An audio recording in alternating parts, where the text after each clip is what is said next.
Yeah, so I'm going to turn this over to Faye now, and soon we will get started.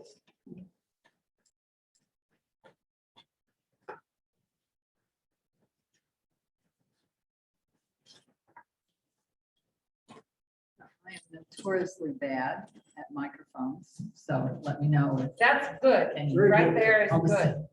I'll just kiss it. That's what I'll do, is get really up close. Katie asked me to introduce Bill, which is a pleasure. I've known Bill for many, many years. But I interviewed him a few minutes ago, so I could get up-to-date information. Bill grew up in Minnesota, near or in St. Paul's area. He's been in Idaho since 1976. He is an attorney. He tells me he's been retired for 3 years and 11 months, but who's counting, right? He worked in the prosecutor's office for a while in his early years in Coeur d'Alene, and then had a private practice for the rest of his career. I asked him about some of his activities, and I've learned about a program I was not aware of. He's a volunteer now with the Literacy Project. I think it's called the Project Literacy for North Idaho, which works on literacy with both adults and others who are second language learners. So it might be something to ask him about later. I've not heard about this program. It's based at NIC, and I think he said it also needs in Rastra. And I think it must be a challenge to work with adults who are not. So I hope to ask him more about this later. Now, Bill is in the enviable position that's the opposite of George's. Bill picked the book for us to discuss today. So I don't know if that means he loves it or not, but it wasn't a surprise to him when he sat down to read it. So I'm looking forward to what he has to say about Beloved. Anything else we should talk about before we turn it over to Bill? Oh, phones need to be off, that sort of thing. Okay. Oh, and I think it's fine, Bill, is everyone comfortable if Bill removes his mask for discussion? Okay. Thank you. And it's really important if you let us know if you can't hear. We're going to try to get around and put a microphone in front of you if you have a question or comment. And it really helps everyone else to hear. We did have someone last time that couldn't hear well and was frustrated. So we want to be sure we're giving everyone an opportunity to hear equally. Faye asked if I would do this, and I suggested Beloved because when I finished reading Beloved, I wanted to talk to somebody about the book. And actually, I wanted to talk to Morrison because I thought the book was very much about Seth and her experiences in slavery. But if you read the foreword that comes with this particular edition or printing, Morrison says in there that the main character was to be beloved, the murdered person rather than the murderer. And that puzzled me. I thought Seth was the main character, the one that I was most fascinated by, and I really didn't like Beloved. She wasn't a very pleasant person. So anybody have thoughts about why Morrison would designate or announce in her foreword that principal character is the reincarnation of the stranger that shows up? I should have tested it. Oh, it is on. Okay. One idea that I had was that Beloved gives a depth to the book. It's so dense, but Beloved incorporates everything in her history. That was just one idea I had about it.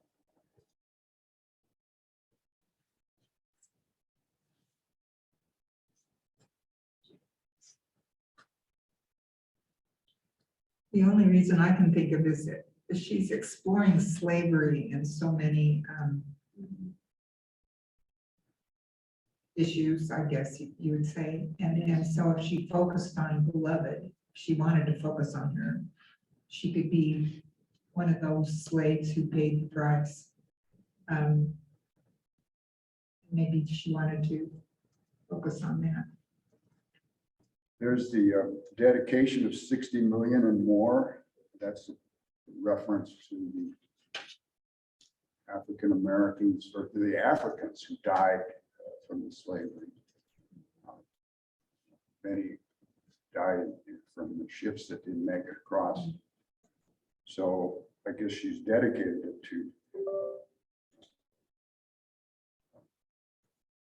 crawling already, beloved.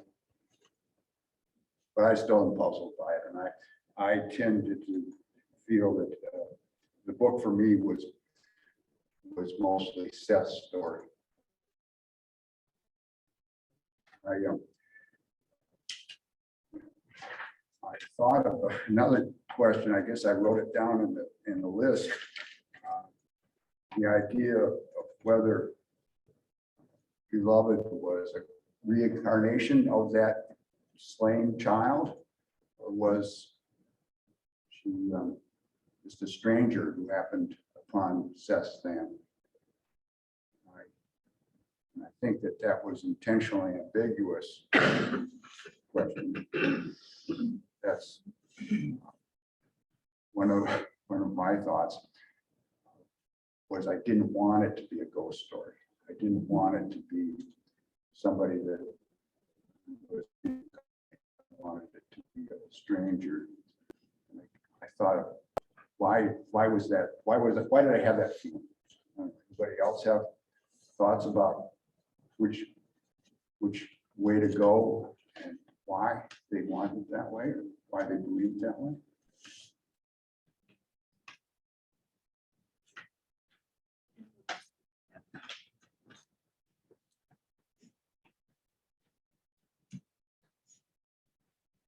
It is very mysterious, because how could a ghost become pregnant if she really was pregnant? And the other part was that where she stepped out in the moist ground, if a person came right behind her, they could step in her footprints, but right after that, they would completely disappear, which if it was a real person, that probably wouldn't happen. So that's very puzzling, isn't it? That combination of, can a ghost be pregnant that wasn't pregnant before? And if it's a real person, what's this business with the footprints? Because it's mentioned not just once, but several different times.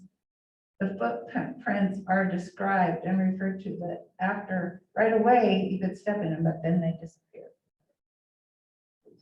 But the magnitude information that beloved has about Seth's life, previous stuff, where would she get that information? You're talking about things like these diamonds and the earrings and what was the other Song. evidence? There was a song that she sang only to her children. But she was an already crawling baby who'd been sung to, had that sung. Her only life was her mama.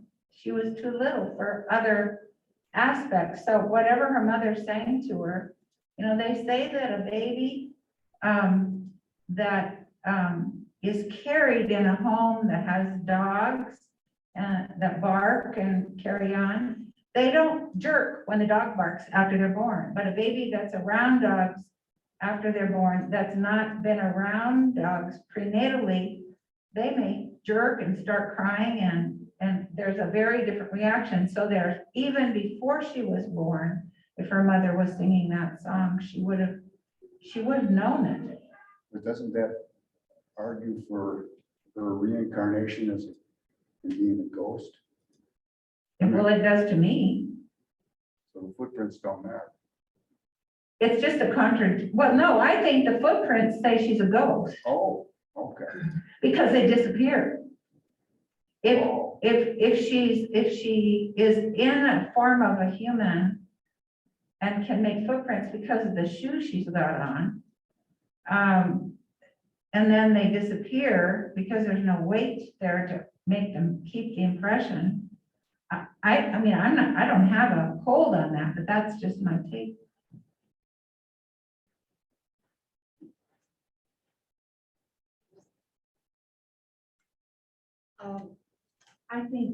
I think you have to suspend belief in this character and see her as she can incorporate, as you were saying, everything that has happened. Slaves coming over in ships, dying, the treatment, the whole story embodies the beloved, because she's from another, she's beyond what we understand. If you think of the world as layers of energy, and this is an energy coming from out beyond our world, coming to tell this story. And for me, I mean, I tried to read this book before and didn't. I wouldn't have read it except for you. And I'm so thankful I read it, because it opens a window into what really it's like to be a slave. And she could do this because she's not of us. She's something beyond us. That's just my take of Beloved in one way. Now, were you going to read something, George? So you would- Oh, I was just going to say that on page 75, the last word in this particular chapter, the questions Beloved asked, where are your diamonds? Your woman, she never fixed up your hair. And most perplexing, told me your earrings. How did she know? And so I think that Morrison wants us to be confused. It's kind of like being Moby Dick. Yeah. You know, and does Melville want you to see the white whale as the devil, or does he want you to see the white whale as God? I mean, either interpretation works very, very well. In fact, there's a book called, was it 9 Moby Dicks, I think, or something that it has 9 different levels of interpretation on that, you know, American classic. And she's certainly playing with that as a writer. She wants you to be, you know, part of that mystification that's taking place with Seth and Denver, because Denver wants to love her as a sister, but she's afraid of her. Kind of reminded me of my own relationship with my sister, you know, but Well, maybe it's just me, but does anybody else have a preference? I wanted desperately to, not desperately, but I kept looking for things that would show this character to be a real person. Mm. And there's only the last conversation that Paul D has with Stan Page. He has this brief sentence where they're possibly where Beloved came from. Other than that, it seems like it's overwhelming evidence that this is a ghost, somebody that came back from the dead. Why did you want it to be a real person? I think it's just my preference for books. I want it to be more realistic. I don't like too much fantasy. That's part of where I was coming from with the question. It's just me, my personal preference for books I like. So, did you like this one? oh, yes. But I suspended belief, right, disregarded the ghost part of it and just emphasized the idea that this was a strange person. But I don't think she has to be a real person. She's a symbol. Yes. She's a symbol of everything, and that's why she's in the story. However she's portrayed. So I don't, you know, and I like books with a lot of magic realism, realism in them. So anyway, I don't have any problems with that. there's a phrase, a last encounter that Paul D has with Denver.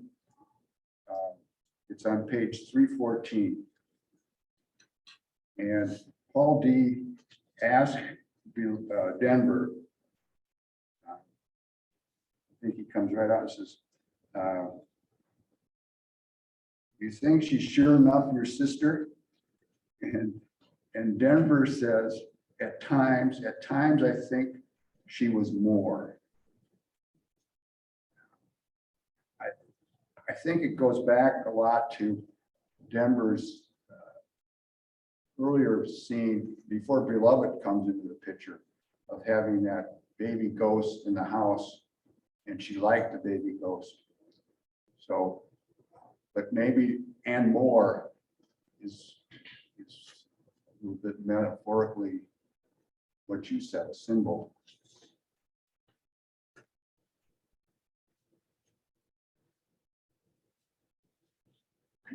Experience. I think I mentioned earlier that I started the movie and couldn't finish it. I could accept the supernatural reading about it in a novel. I couldn't accept it in a movie. And it seems to me that early in the movie, the room starts shaking and all that. And I'm just out of there. That it works for me as literature, but not as film. I can't explain that. Yes, like the ghost in Mrs. Mirror, the one where the captain, the sea captain comes back to that lighthouse. And, you know, I mean, it was fun to watch, but, you know, who knows, but I'm with you. Yeah, I don't like that. Yeah. No matter what, I remember that night. One insight that I really liked from the film, however, was when Baby Suggs was leading the spiritual experiences. She didn't call herself a worship leader exactly. In the clearing. I thought the way the film dealt with that, I went, oh, and then I could see the elements coming together out of their cultural history, and it just made so much sense to me that that's what would have felt right for those folks. And I didn't quite know how to imagine it when I was reading the book. And Morrison doesn't give us a lot of description of it. So she gives us a little bit, just some hints, and then it's on to the next thing. More about Baby Suggs' life outside of the clearing than in the clearing as the leader. But anyway, this is a discussion about the book. I didn't know there was a movie, sorry. Well, I was- I mean, that's the one piece that I thought was helpful in the movie. I kind of felt like that makes total sense. Anyway, Now, the movie stars Oprah as Oh. Setha, Oh, and Danny Glover, I believe, is Paul D, oh my goodness. which at the time I thought was a really strange casting for some reason. Yeah. Maybe for both of them, just because I knew her as talk show host and I knew him as, he didn't seem right for Paul D. And then when I read the book this time, and those sentences were told that Paul D was a person that women opened up to, I thought I could see the casting of Danny Glover then, because he has that kind of, I mean, I haven't seen him in a lot of things, but I think he has a very open, that good smile, and we can engage. But I can't remember who else was in it. But I'm right about those two. yes, Yeah. And I think it was an Oprah project.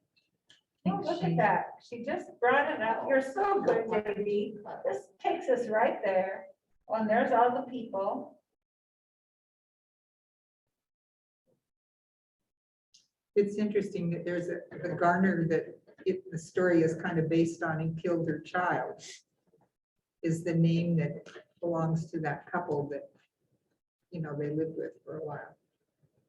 So she's kept the name. I just think that's interesting. And Tandy Newton is beloved. Yeah, and she had that innocent face in the film. That was really significant. Did you think it was a good film otherwise, Katie? I mean, You know, I can't really recall. It's so long ago that I saw it.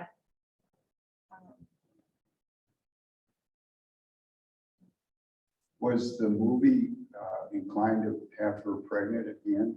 Yes, oh, really?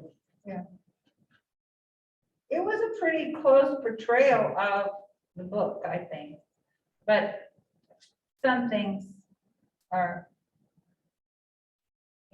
expanded and other things are left out. I can't recall. That's been too long ago to say, oh, they left out this whole part. I can't remember that. And was she unambiguously pregnant? Because when I was reading the book, I thought, well, she's eating a lot too. No, Maybe it's a weight gain. I think in the film, she looked like she had a watermelon in her. That's what they say in the Yeah, novel, isn't it?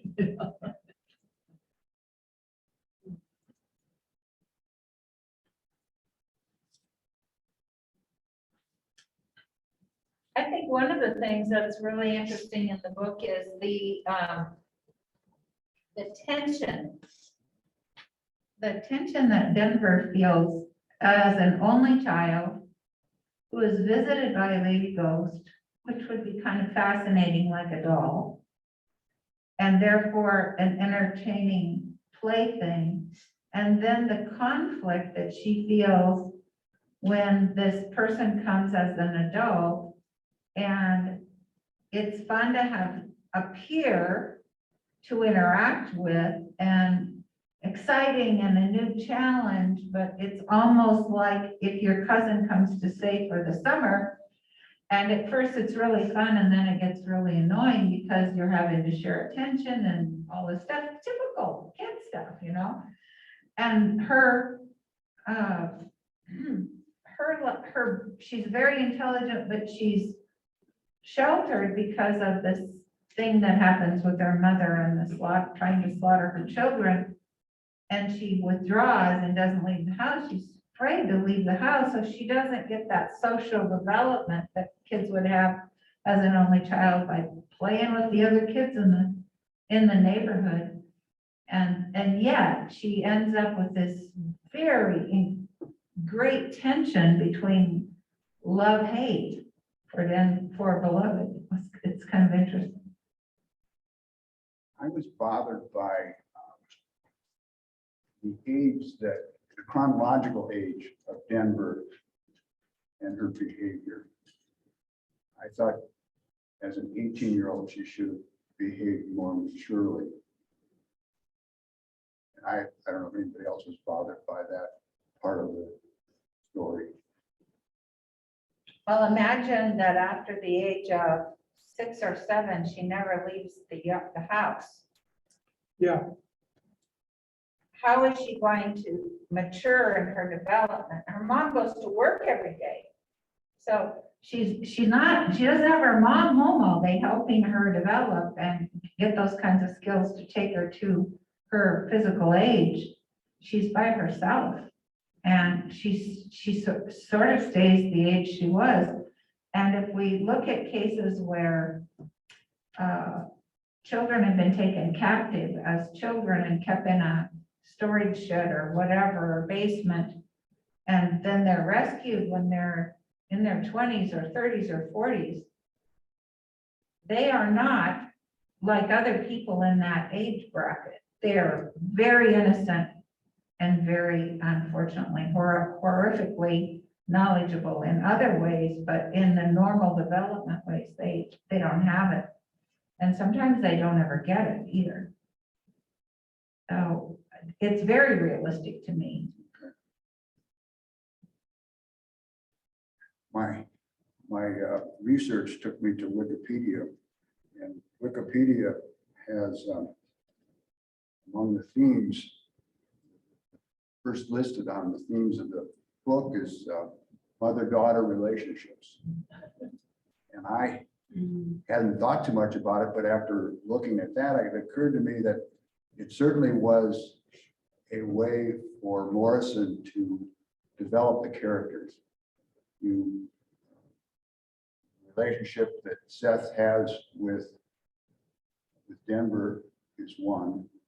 But you go back to Seth's relationship with Mrs. Gardner and then with baby Stuggs.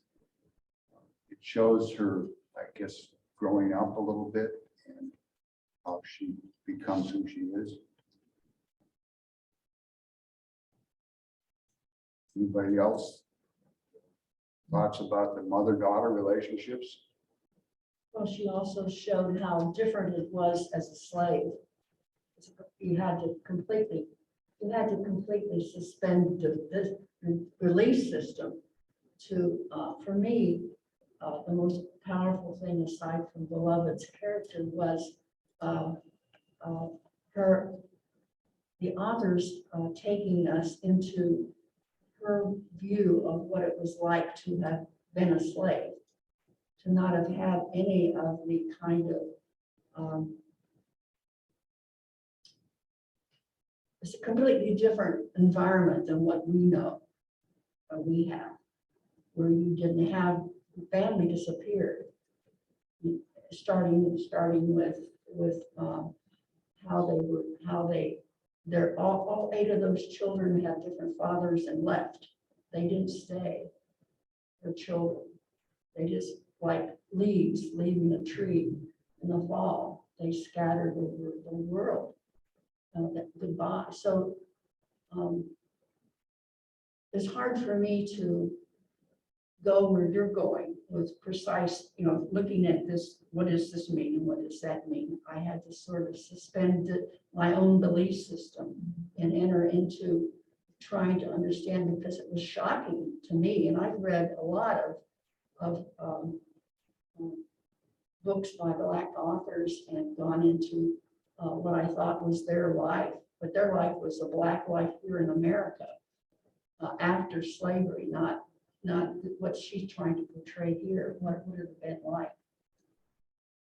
Yeah. I put a quote on that question, or those thoughts that I came with the book. And Morrison is quoted as saying, freeing yourself is one thing, claiming ownership of that freed self Yes. is another. Yes. And that seems to be part of what we see in Seth, and in Paul D also. Right. I started again this morning reading from the beginning of the book, and there's a section where soon after Paul D arrives, in fact, it's the next morning, Seth is contemplating her new life, with the possible new life, and she says plan. It was a word that Denver had used. So it seemed like because of Paul D's arrival, she come up with a plan for her life. Yeah. And that may be what you're saying. Something like that. Well, you read Grapes of Wrath before I came, and in that you have that idea they were starving that they would think of using breast milk for adults to save them, to keep them, alive. And this came out again here in this book. That image was just shocking to us. I mean, to me, it is. But that's what happened. I believe that. I thought you might be going in a little bit different direction with Grapes of Wrath. There's a part of the book where Good, go there. it's said where the men can sit around and together and draw with sticks on the dirt, and the women weren't worried because they were coming up with a plan. They could have they were going to do something. Yeah. You have to have a sense of agency to plan. And when we were talking about parenting, I think the book makes the point, or the author makes the point in the book, that you can't parent when you don't have any control. As a slave, you really can't be a parent. You don't have control over the children. Those stories of women throwing their babies away, it's just so hard to understand that level of desperation. What is it? Actually, desperation, that level of determination and action. Hopelessness. Kind of courage too. It's hopelessness. Oh, Yeah, it's the hopelessness that you can't get out of it. What you want your children to bear to see. I have a question though, because I did not understand 248 through 252 in this book. I just didn't understand what was going on there. is that one of the stream of consciousness ones? I guess, I don't know. I wasn't real sure what was going on. 248? Well, that's the narrative riff that Beloved is making, isn't it? Yes. And I didn't. I Yeah, don't know and why, it's, she's mine. go back to your initial question, that Morrison names this novel Beloved, not Sad. Sorry. So obviously her intent as a writer is to have us focused on Beloved, and in that particular passage, troubling as it is, it's ambiguous it is, and I agree with you, that was a very, very strange passage. But we get Beloved's view very directly there of how she sees herself and how she sees the relationship within this pattern. And I think that kind of ties back in, if you go back on page 157, when she pulls her tooth out, Yes. and you have that little 2-page chapter, inner chapter there that deals with how her relationship, she sees herself as having two dreams, either, what were they?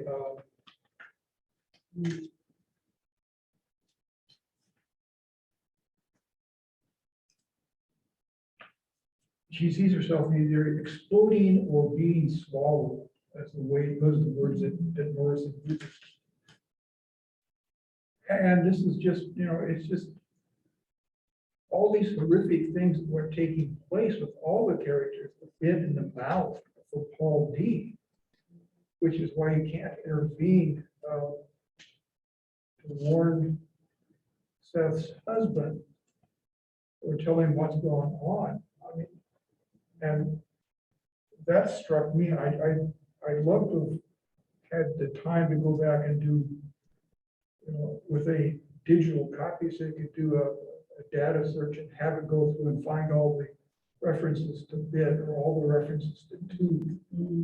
I did a bit of that with the water because to me, the water is that ultimate symbol of rebirth and life and also death. And it functions again both ways in this novel. So you've got the babies tossed off the ships by the mother, the dead slaves being tossed in the drain because they didn't make the voyage to become profitable cargo.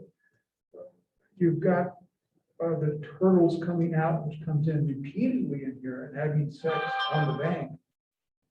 And so, I mean, there's so many wonderful, ambiguous, symbolic pieces that you just, you have to appreciate just kind of the tour de force that the book is. But on the other hand, to understand it, no. And that passage in particular is one I agree with you. It's just, I wish I could give you a real straight answer of what it means, but again, just to me, it seems that that's a real direct statement of what Beloved, the character herself, is trying to articulate, like she's doing back when she's pulling her tooth out and saying, I'm falling apart piece by piece. And then Denver puts her arm around her beloved says, I hope that she can hold me together. At the end of as I recall, so, yeah. Just fun stuff.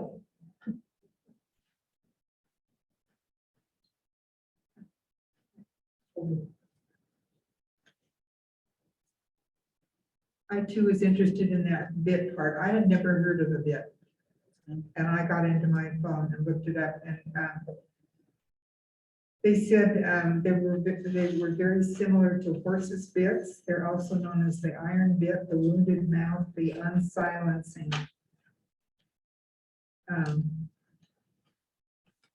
Forcing the body to exist as free and imprisoned as only the mouth. I just thought that was amazing that I'd never heard of that before.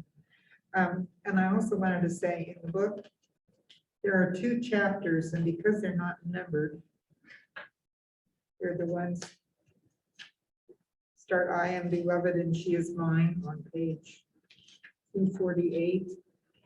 I thought they're talking about where beloved comes from, but I thought they were completely useless. They could have written the book and left those out and not bothered me at all. I couldn't figure out what was going on half the time while I was reading it. I'm sorry, let me close this whole thing. And I kept hoping that if they would end, sorry, that they would end, and I didn't want to spend the time to go back and try to figure out what was going on. Particularly, sounded almost like there were a couple of bodies in the same burial spot. I don't know. Anyway, I don't know how you felt about that, but I thought it was just stupid. Well, could you go back to your main point, because with the noise, I didn't catch it. Because My main point about that part of it, the bit, you were, well, I it's, understood that, but then you were saying something else about that. there are just two chapters where I think beloved is speaking, and she goes on and on about, I guess, her death or being buried or her emergence. And I didn't feel like it contributed anything to the story. I didn't understand it. And I didn't want to go back and spend the time Yes. trying to figure out what was going on. But as far as I'm concerned, they could have cut those 2 chapters out and the book wouldn't have lost anything. Just a few pages. I agree, they could leave the chapters out, but they're meant as, I think, my read on it would be that they're echoes of other passages in the books. And they are, if you are familiar with the bit in the mouth, I have seen that image before. And I can't think of any other way to dehumanize a human more than that, which is what I think that particular passage. But when she says, I am beloved and Seth is mine, she says she is mine, but it's talking about Seth. I see her take flowers away from the leaves. And then she goes on and talks about that in other places in the book. Then the second little paragraph here on that page 248. Oh, but now there's always now, there will never be a time when I'm not crouching and watching others who are crouching too. I'm always crouching, the man on my face is dead, his face is not mine, his mouth smells sweet, but his eyes are blocked. Now, if you're familiar with that image of the slaves coming over stacked like cordwood in the ships, that's, to me, that's a perfect example of what's going on in that little paragraph here. And if you go through and kind of spin, and it does take, I think, a bit of time. And I haven't done it myself either. And I think that that's the kind of thing that I think would be really very productive if you want to spend some time and, write a paper about this. But that's not our purpose here, I realize. No, that's kind of where, when I reread it the second time, that's where I got to, was the slave ships. So, I'll meet you halfway. Okay, yay, we're running the race. Let's leave at the wheel. Try to find something. Well, in the passages where she seems to be talking about when she's dead and she's in the coffin, and she talks about how her body is curled up. When I read the book the first time, and, English teachers, we read these books multiple times to teach it. So the first time I didn't get that very well. I did get that she was in the coffin, but I didn't get the man on her face, and I did not get the people without skin, the man without skin. But of course, after you read any books written about Native Americans, they talk about white people as people without skin.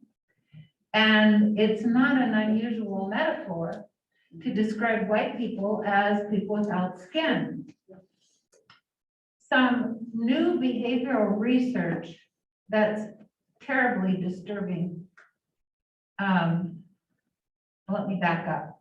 We believed in the past that if a baby was taken out of a home where there was terrible violence and adopted, the baby would be the child that was safe in adoption. And we now know, tragically, that it is the baby that is the most scarred by the violence. And it's so disturbing, it just shakes you to the core of your being when you think about that. But I know that 5-month-old babies can look at pictures of men and women and say, and you can say, where's mama? And they'll touch the woman, and where's daddy? And they'll touch the man. They have that identification of their net circle at a very, very young age. And so her mother is dragging her and carrying her and dragging her brothers to the shed. And these 4 people without skin are coming into the yard on horses. With 4 horsemen of the apocalypse is definitely there. And a terrible, terrible, violent thing happens when they come in, and children all will mix up terrible things that happen, and their repeat of the story is usually very different. My nieces are 12 and 13 years younger than I am, so kind of like my little sisters, but my nieces. And I had them at the beach when they were 4 and 5, and I'm on the beach sunning, and my nieces are playing in the water right here. And some friends come and stand in the water, just with their feet in the water, talking to the girls, how you are when you're a teenager. And one of the fellows just took a step backward. And when he stepped backward, he knocked the 4-year-old over. He immediately reached down and lifted her up. But she was afraid of water for the rest of her life. She's 61 years old now. And she thinks that the man pushed her down. He lifted her up, and I watched it happen. He stepped back, it knocked her over. He immediately lifted her up. You would think that maybe there wouldn't even be a memory of it, but oh no, it scarred her in a way that made her afraid of water for life. Now, it took a long time before she would tell me that, and when she did, it was a few years later, and the man pushed me down, and I thought, no, that's not what happened, and I thought I could just wipe it away, but no, it was deeply embedded, and it was how she saw it. So this baby infuses the 4 men without skin with the violence that her mother does, and all of that trauma, and it's all mixed together. And every time she talks about the time of her death, that description includes the 4 men without skin, Mhm. as though that's really a big part of it. Well, poor Setha had a fear in the same way, because white men coming into the yard on a horse, what could it possibly mean? You know, how we end the book, it's so tragic. But that newer information about the scarring of babies, it's just so heartbreaking. You think about people that have adopted babies that have come out of very violent situation, and then the child has some troubles that they think, well, how could that possibly be, where this loving family, none of that has happened, but the scar was there. It's so hard to understand. But I'm sure Toni Morrison was a teacher and worked with people, young people all the time. I'm sure she saw that with her students. I read somewhere. I have a question. I didn't understand about the string that he was wrapping around a female. Who? The school teacher. Oh, And one of the things that she says is she killed her daughter because she didn't want that to happen to her. But I don't, you know, he wound it all around her body. And it describes, I can't imagine he was measuring something, but I couldn't figure out what he was doing. Anybody have any ideas? I think it's phrenology. And phrenology was a popular idea and led its way to eugenics and a lot of other really bad things. But there, if you Google it, you'll see a skull divided into different parts. And by doing those measurements, He talks about putting the string around her buttocks even. So Yeah. he's going all over her body, and I didn't have a clue of it as to what he might be doing. He's measuring her. Yeah, I think that made him a little bit more evil. He was very systematic in his treatment of the slaves. And he wanted to know her value Yeah, that's, for breeding and sale. He's a scientist. She did stock. It's important to know the broadness of a pelvic, for instance, in giving birth. So they would, the slaves were like cattle. They weren't people.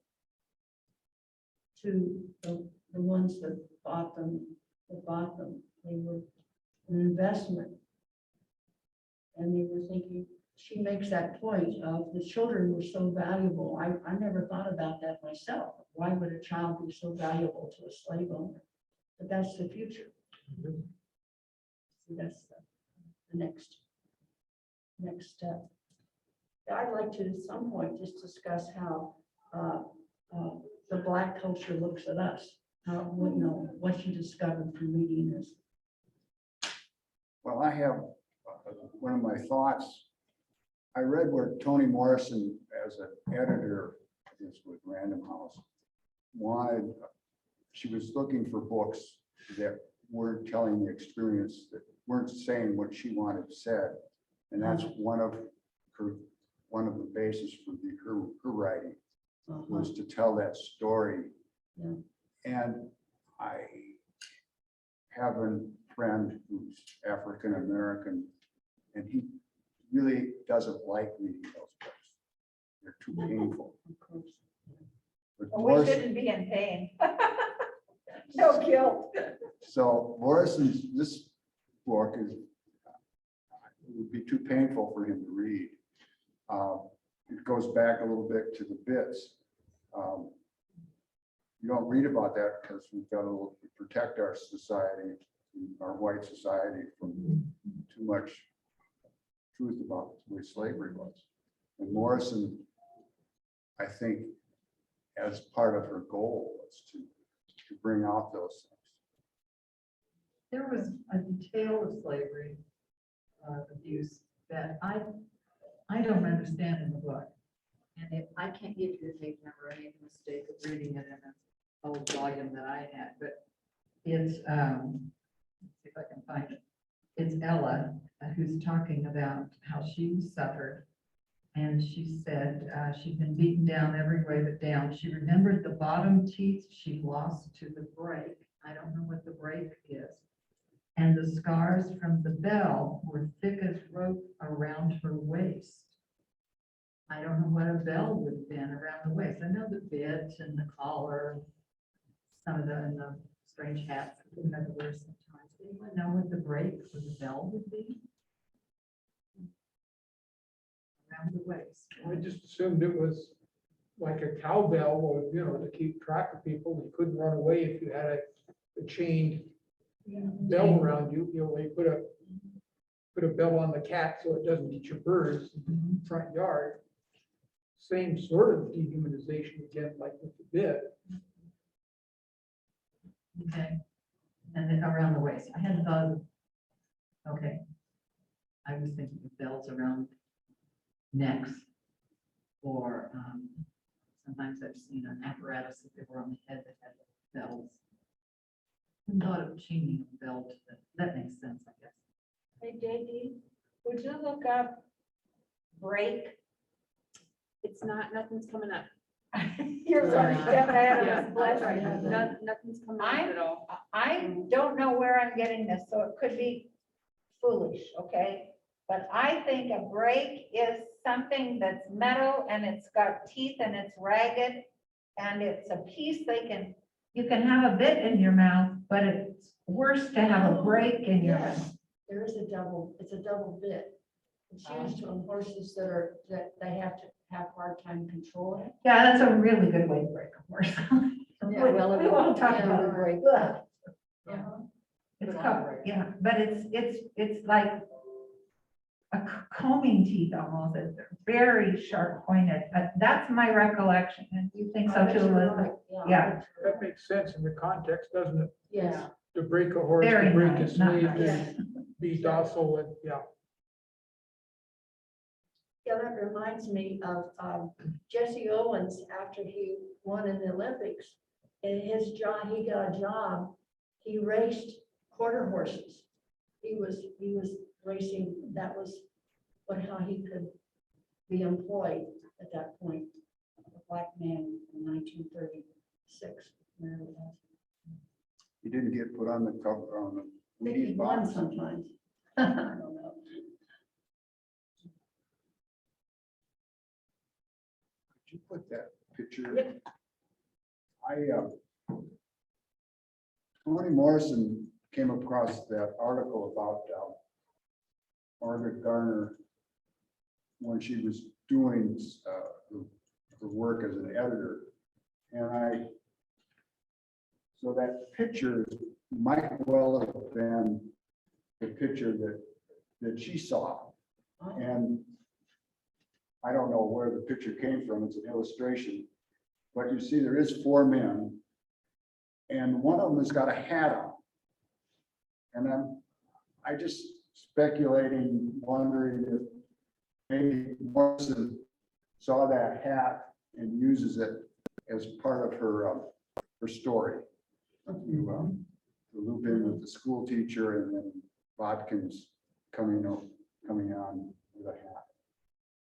Well, then Gardner at the end is riding a horse with a hat on as well.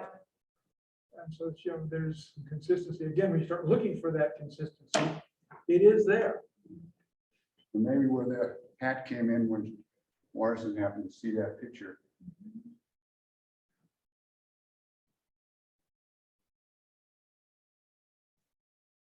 I could have looked this up myself, but what else has she written? And does her writing kind of fall into a particular category, or Well, was this kind of a? Well, the color purple, was that? No. That's Alice Walker. Yeah. that was. the book that she wrote after this one was Jazz, and it was supposed to Oh, somewhat of a reflection on the Harlem Renaissance period.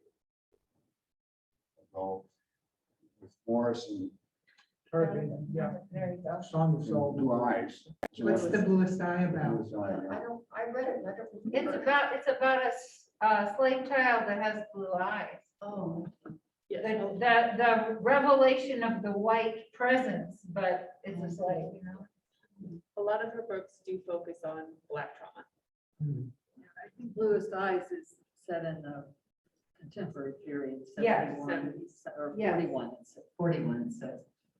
I read one of her books that's set in Oklahoma in the post-Civil War period about towns that were established there by formerly enslaved.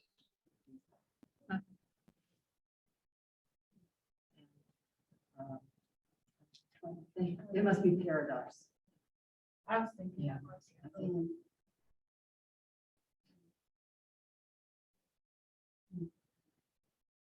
So she always writes about Black people, which makes sense, but is that true? I think in general, yeah. You used another phrase besides Black trauma. black trauma. Books that, her novels generally focus on Black trauma. And she's one of the first and most famous authors to do so.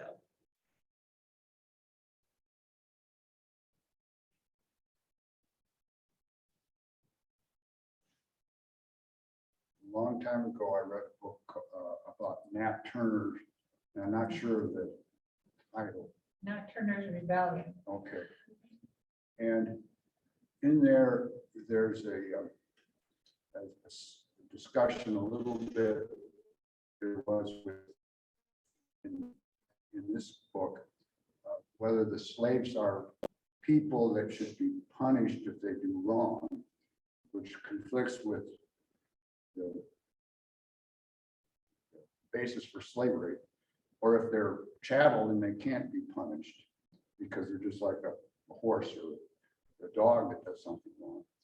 And I thought it was interesting with Seth, the white society concluded that she got released from prison.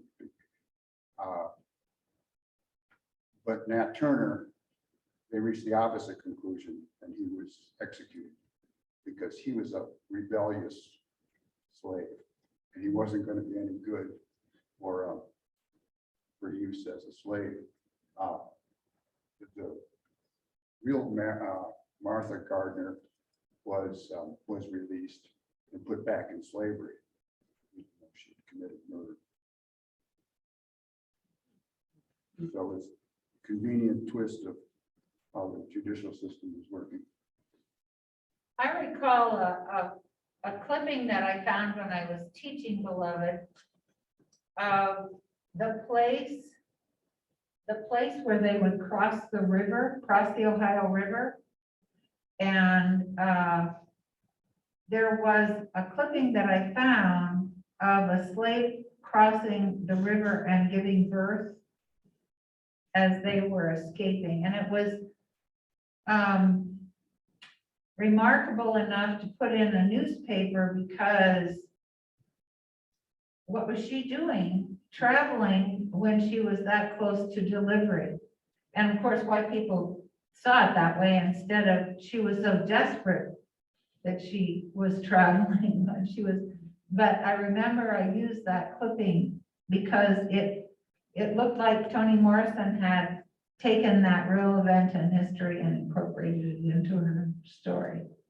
Whether she did or not, I don't know, but it fit. That reminds me of the character Amy Denver. I thought she was quite a fascinating person. Interesting addition to that story is to have runaway white woman helping out a black person. Was there symbolism to the velvet that she was going after? She was traveling all this way to get velvet. What's the significance there? Chasing a Dream. Well, of course, first you think of the texture. Velvet is so soft and pliable. And it has a sheen to it. It has a lot of representation in that sense, but I'm puzzled myself. What did you teach? I'd be curious. to know. Huh? Just English. Oh, I mean, I thought maybe you had your own little take on it. No, I do remember some things that I read, but I was curious to know what everybody else thought. It's also probably in those days was priceless. Only the wealthy. Like, you mean like freedom if you were a slave? Right, represented something. Yeah. Look, in the white world, it can have that, it can have a lot of meanings. Really. And yet to you and I, velvet, really? You're traveling all that way for velvet? Well, But to her, it was a huge thing. I'm done. I had my bridesmaids wear velvet. It was a Christmas wedding, so it was, yeah. It's a special fact. Uh-huh.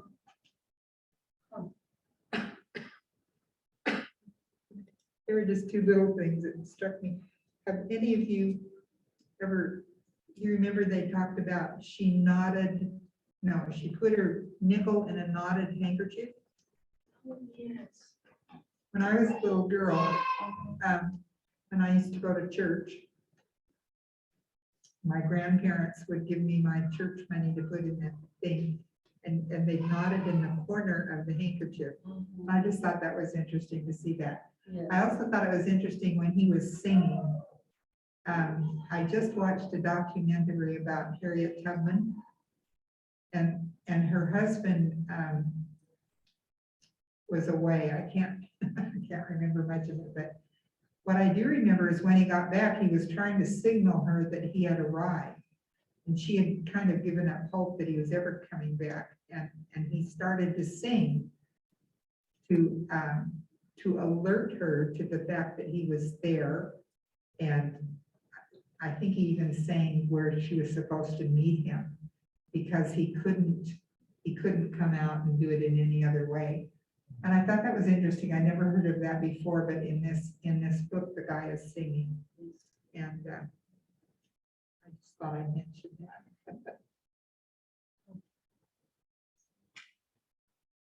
You know that slaves were encouraged to sing when they worked because it kept the tempo going so that they didn't slow down in their work, they just kept going. And it made the overseers think that they behaved better when they were singing.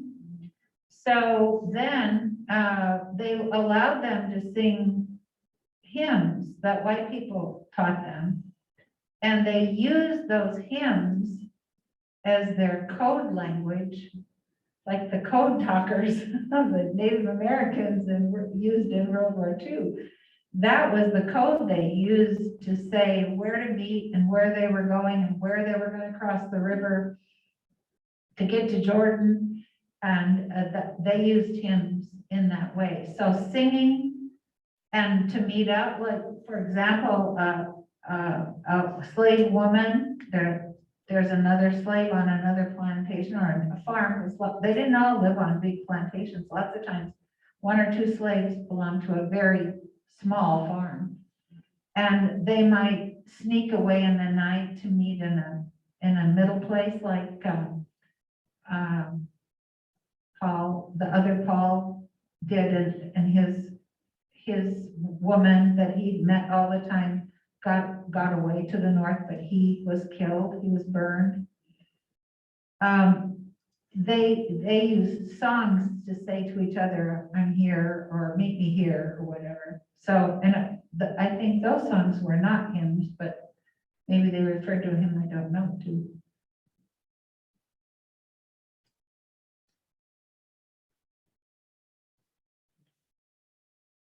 Well, anyone have anything else they want to comment on?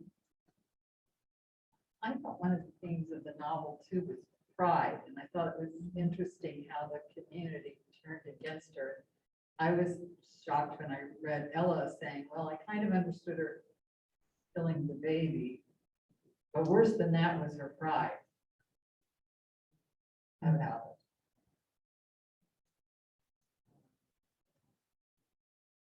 it. And over again, we're told about her pride and how that turned everyone against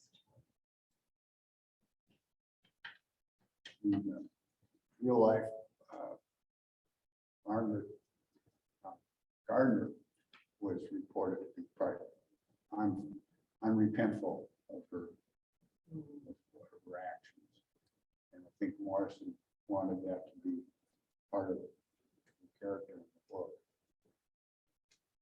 It is a reflection on humans. If you show remorse, you can get forgiveness easier. Go back to what you were talking about, the images of water as birth and death. And I had written down here on symbolism, the symbolism of blood and milk, and how she mixed that together with a slave would nurse another slave's baby. And of course, that's the nursing and the milk and the blood that's flowed through the whole story. Good nurse, yeah. Suckling is a big word.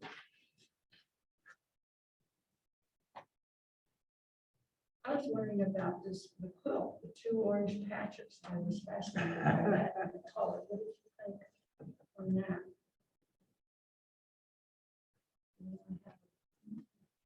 Oh, yes.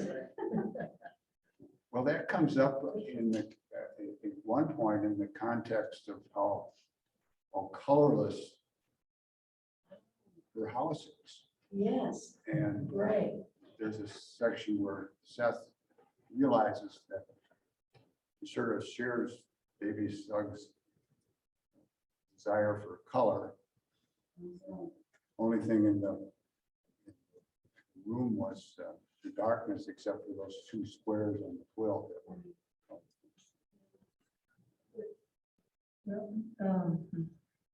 That's interesting about the colors, because when Beloved and Seth start sewing all this god awful color clothing, I guess. Carnival clothes, they called it. I'm sorry. They called it carnival clothes. Oh, there you go.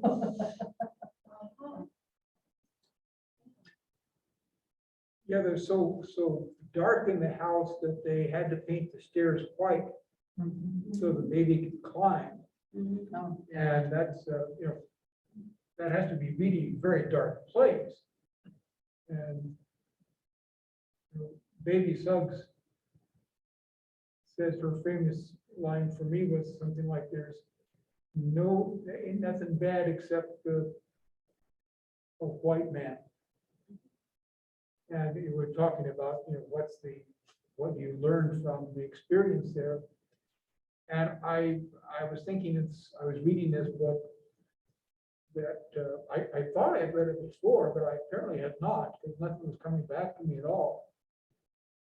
I was thinking about how anyone could read this book as a modern American and not accept the concept of institutionalized slavery, institutionalized oppression as a fundamental way that this country has evolved, and how we, as privileged white folks, have benefited from that. That was the thing that, to me, kind of changed my personal perspective. And then, of course, at the same time, I was kind of getting into the slums of Mumbai. And one of the issues that she raises in that book that we'll talk about next month, if you're brave enough to come back, is is a zip code your ultimate determination? And you start thinking about that and how, where you're born and what the expectations of those expectations and how they arrived. I mean, it really is. I mean, if you are from a Harvard background family, you're very likely to be able to contemplate at least going to Harvard. But if not, you don't even think about that. It's not a possibility for you to even contemplate. I became a teacher because no one in my family ever finished high school, let alone gone to college. And the only professional I could think of was that I had experience with was rarely a doctor that would come to our house, or the teachers I had in school. And so that was the role modeling that kind of, and looking back on my own personal experience, that seems to be something that kind of directs where you go. Could have said Beverly Hills address or something, zip code, but didn't happen.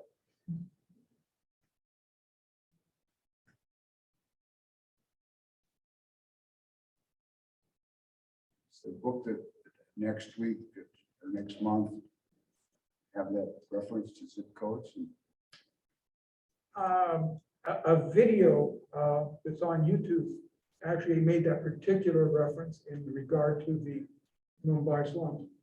There's also a book on my shelf that I'm looking forward to getting to. It's called Caste, that deals with the concept of caste as it occurs in America. I think it all ties in very nicely with this, this thing we're kind of dealing with here. I feel very lucky and privileged. I was reading that little book that's on the wall out here for the kids for Earth Day. And how really wonderful to live in Coeur d'Alene, where things basically are pretty good. But as I was going out to pick up my Coeur d'Alene green on Earth Day for my ecological contribution, I was going by the trailer parks, and even there's a hierarchy of trailer parks that are along on the way out to the Coeur d'Alene wastewater facility there. That reminded me so much of how the slums in Mumbai are right across the street from the international airport. And I've never flown in there. I don't have any clue. I've never been to India. So this is an all new experience for me as well there. So I'm looking forward to Anthony Doerr. That's going to keep me going.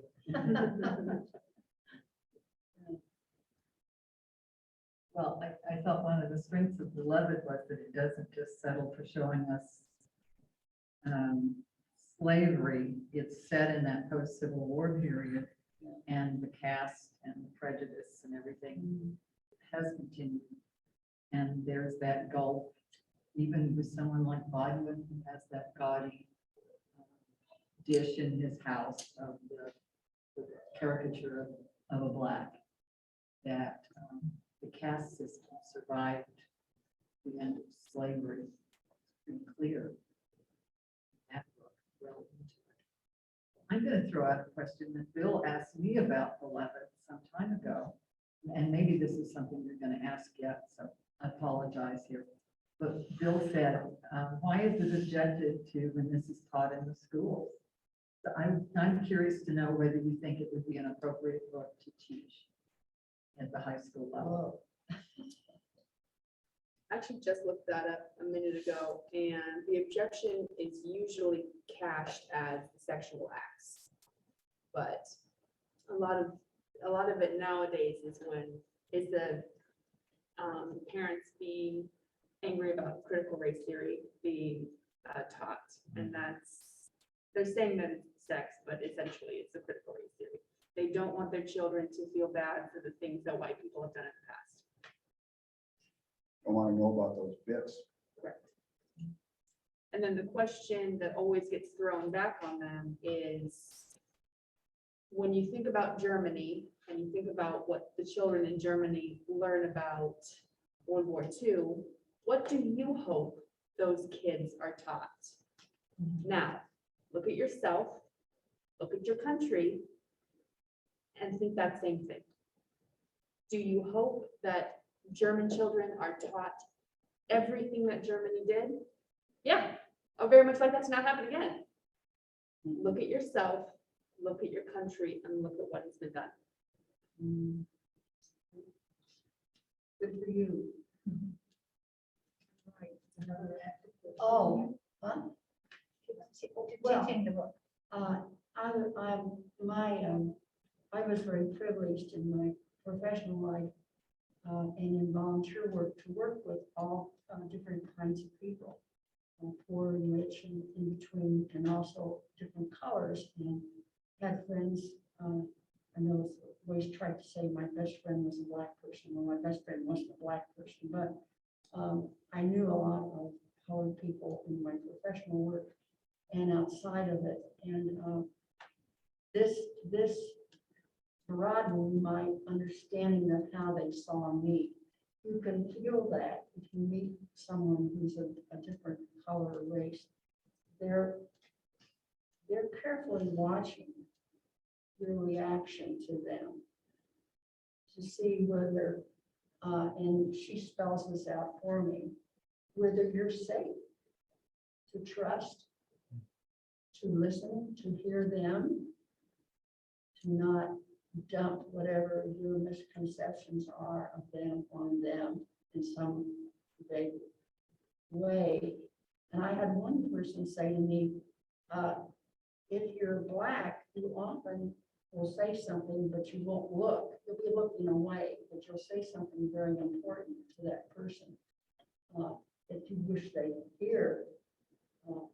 And so I understood I needed to be even more aware of my own, who I was when I was with someone of a different color, or even different first background. Someone who was interested in people I had to talk to were people that did not have an education, but were philosophers, for instance. She sort of filled out some gaps for me. Kind of wish I'd had some of them at some point. I'll tell you one real quick little story. When I was in a class, I was substituting as a teacher at one point in a inner city school. And this black school teacher came toward me and I said, "Oh, hi, Mary." And she smiled and said, "No, I'm Ann." She says, "But I know." Oh, no, it was the reverse. I'm sorry. She called me another name. And I said, "No, my name is," and she said, "Oh, you all look alike." That was a reverse thing. Yeah. Anyway. I have a funny story about that real quick. So I actually was in the Peace Corps in Malawi. Yes. And my predecessor was a 6 foot tall white woman with 5 feet of flaming red hair. And her name was Twyla. And I look like me. I'm not tall. I don't have flaming red hair. But I was called Twyla every single day for 2 years. Oh, my God. Oh, yeah. That's funny.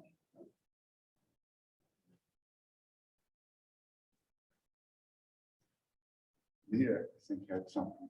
No, it's just the critical race theory bothers me because when you start saying that we can't learn our historical mistakes,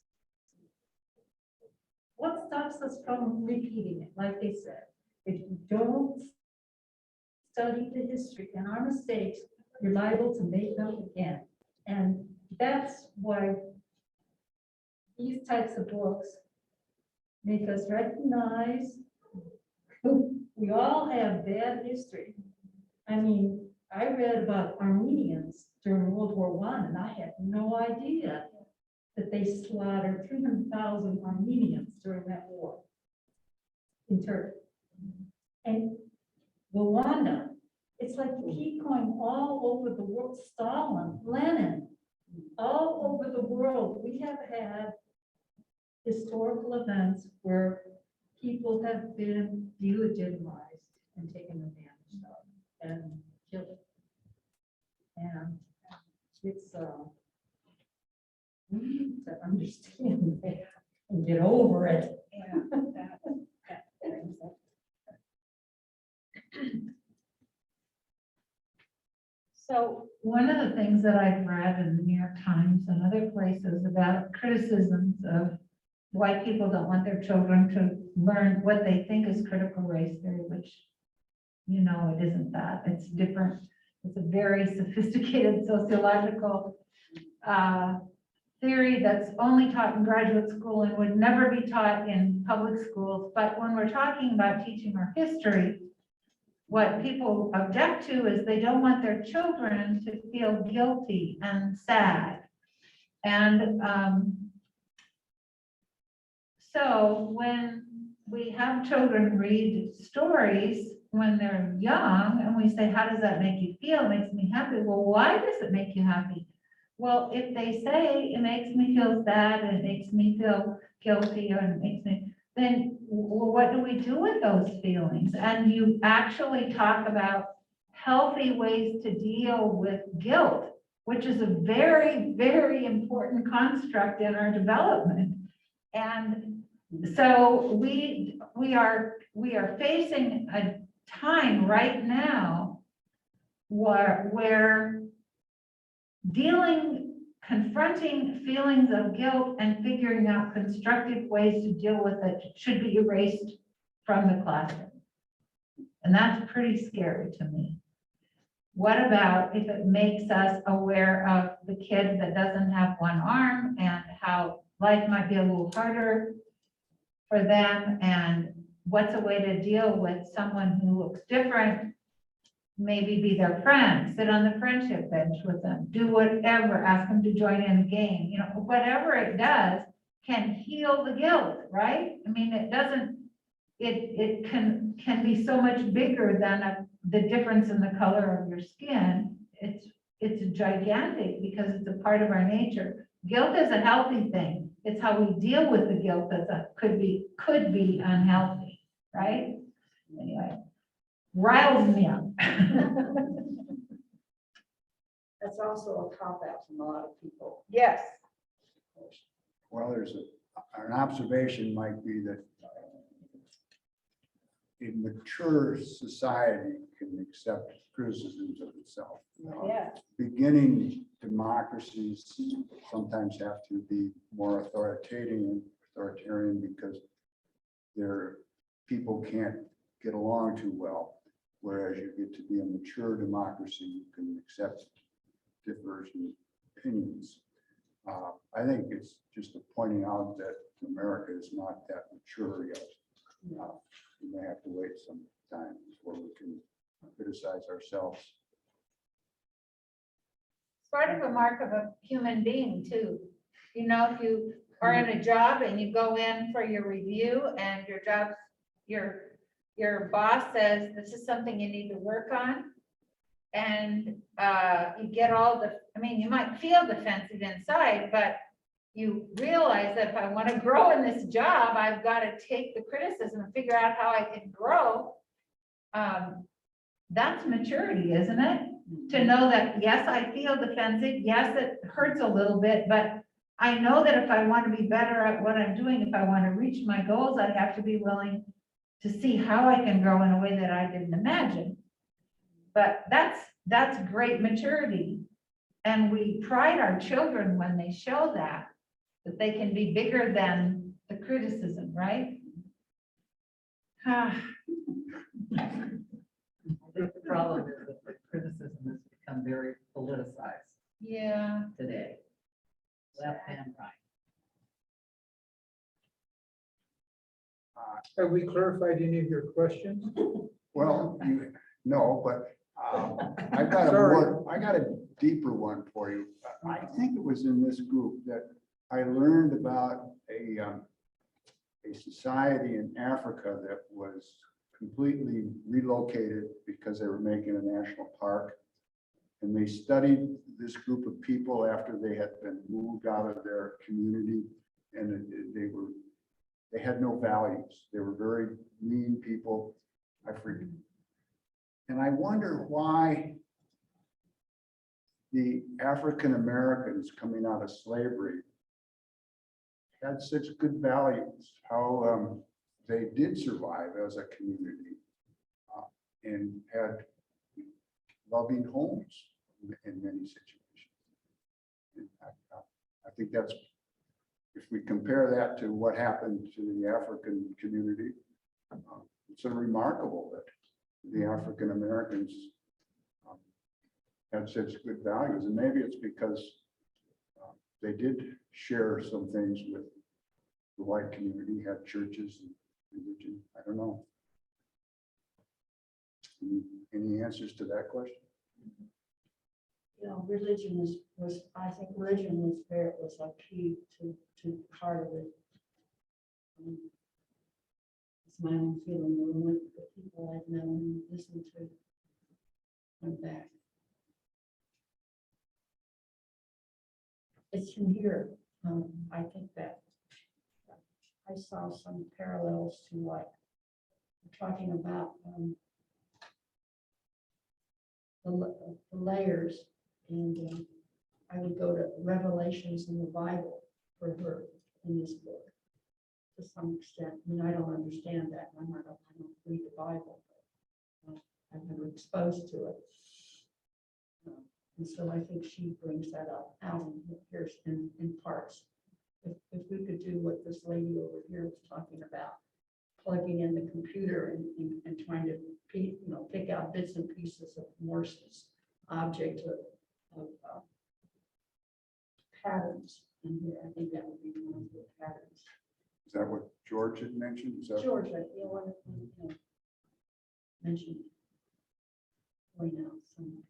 Well, baby Thugs is Sunday gatherings was, I had to write down that literally it is a sermon on the mount. And if you think of what she's doing, she literally doesn't have a pulpit, but she's on a mound that's up in the middle of a clearing.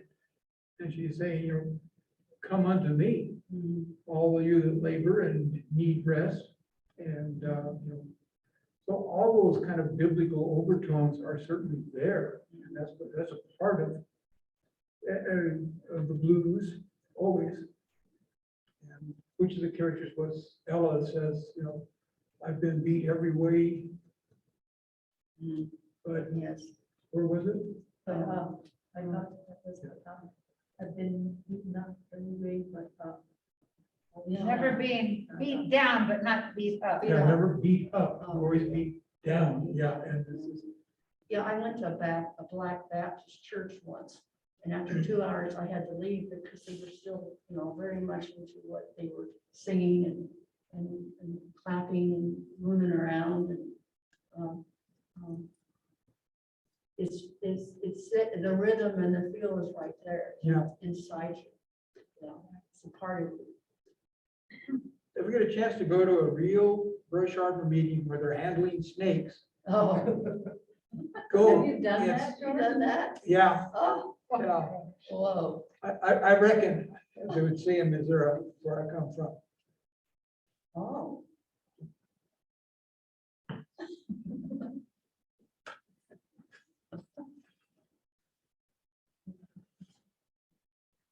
No, I respect and appreciate that Toni Morrison is showing Christian influence on Black culture in America, because that is a part of 400 years of history. But in Africa, many other tribes and cultures had very constructive value systems and ethics and they didn't know anything about Christianity. They couldn't say those words. They didn't know any of that stuff. And today, people of color that have immigrated to the United States, if they've come from Africa, they might very well come out of a Muslim background, because Islam is a very big part of Africa today. And their values are not that much different than what Christianity teaches. So that if a group that was uprooted and moved someplace else and they had to start over, if that means they have to build an ethic and it creates the wrong people coming to the top that create a mean environment, it may be something that takes time for a culture to develop, to figure out what's the decent way? I think of siblings who fight, but when they get to be adults, they realize that all that meanness that they did to each other, they learned that they really loved each other and they didn't need to be mean anymore.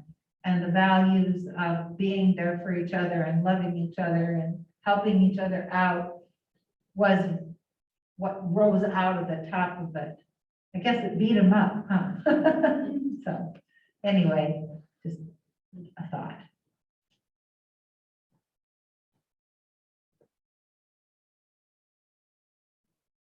Well, it's close enough to the ending hour. We can wrap it up and just put the chairs away. Thank you, Bill. You're welcome.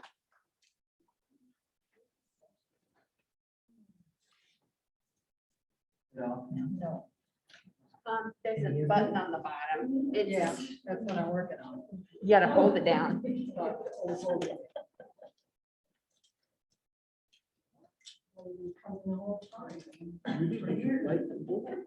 I did. Thank I thought a very meeting. I thought,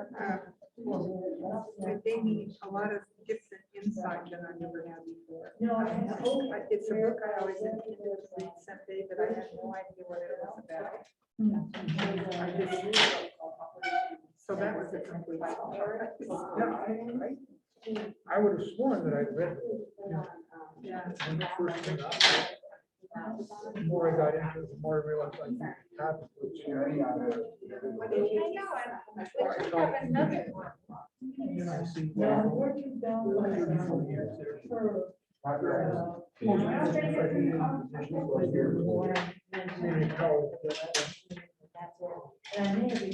You know, they're gonna have them out this afternoon. I really think we need to put them away, Used to be a really good thing. because they're gonna have them for the library.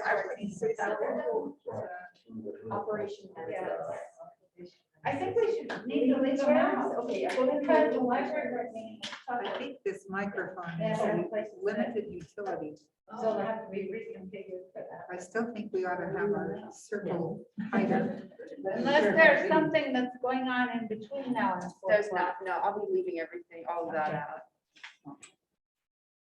Yeah, I agree. For myself, I don't like the masks and Should we talk about masks? Oh, yeah. How are you feeling? Are you ready to? I want to get rid of the masks, quite honestly. You what? I would like to get rid of the masks. And what about you? And what about you? And what about you, ma'am? Would you like to keep or get rid of? I think everybody can do the they. Okay, I think that's, that is the way to do, right? Excellent. my So we wife, have, we'll make sure that you're welcome to leave it on. yeah. All right. Good one. Bill, I had to talk to you when, I moved here 12 years ago. So Not knowing Katie, anybody. did you come? And I've been